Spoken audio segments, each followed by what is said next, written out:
Close your eyes for a moment and step back into a British classroom half a century ago.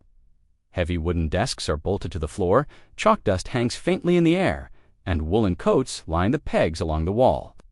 Everything feels orderly, familiar, comforting. Then comes the moment that makes you pause. A rule, a routine, something every pupil accepted without question, yet today would cause raised eyebrows in meetings. Imagine it happening now, in a modern school, under today's expectations. It sounds unbelievable, doesn't it? Yet back then, it was how school worked, and nobody thought twice. To understand why schools worked this way, we have to remember the Britain that shaped them. The country was still finding its feet after war. Streets carried soot and hope in equal measure. And families were often large, busy, and practical. Schools weren't expected to be soft places. They were training grounds for life, as it was then, not as we wish it had been. Resources were limited, classrooms were crowded, and teachers were trusted to maintain order with firm routines rather than lengthy discussions. There was also a clear sense of hierarchy. Adults led, children followed, and questioning the system simply wasn't part of everyday thinking. Education focused on basics, discipline, and self-reliance, because that was what society demanded. You learned to manage yourself early, to cope, to get on with things. Today, we talk about individual needs and emotional well-being. But back then, the priority was preparing children for a world that rarely slowed down to accommodate them.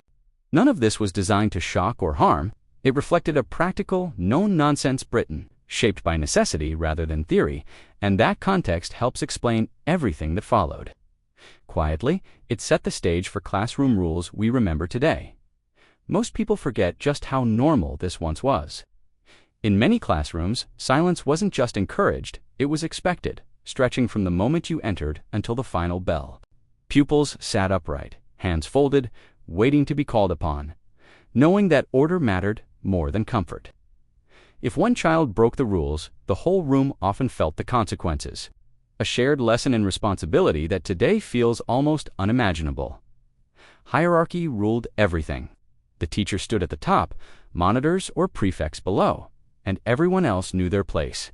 Instructions were followed promptly, not debated, and routines were repeated daily until they became second nature. Standing when an adult entered, lining up in exact order, moving as a group from lesson to lesson, these were not questioned. They were simply how school worked. At the time, it rarely felt harsh. It felt normal, even reassuring. Structure gave the day shape, and predictability offered a kind of safety. Looking back now, though, it's striking how much obedience was woven into everyday learning. Today's classrooms encourage voices and choices, but then, building character meant blending in, staying quiet, and learning to endure. That quiet acceptance is what makes these rules feel so astonishing now. And because everyone experienced it together, few thought to question it until years later when memories resurface and we realize just how deeply those routines shaped attitudes, behavior, and expectations long after the classroom doors closed behind us and continued influencing every day.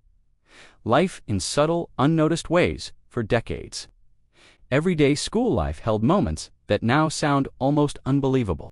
Children were trusted with responsibilities that today would prompt forms and permissions, yet back then felt entirely ordinary. You might be sent to carry messages across corridors, tidy classrooms without supervision, or sort equipment before lessons began. Nobody hovered. You were expected to manage break times told a similar story. Once the bell rang, playgrounds filled with noise and movement, but adults often kept their distance.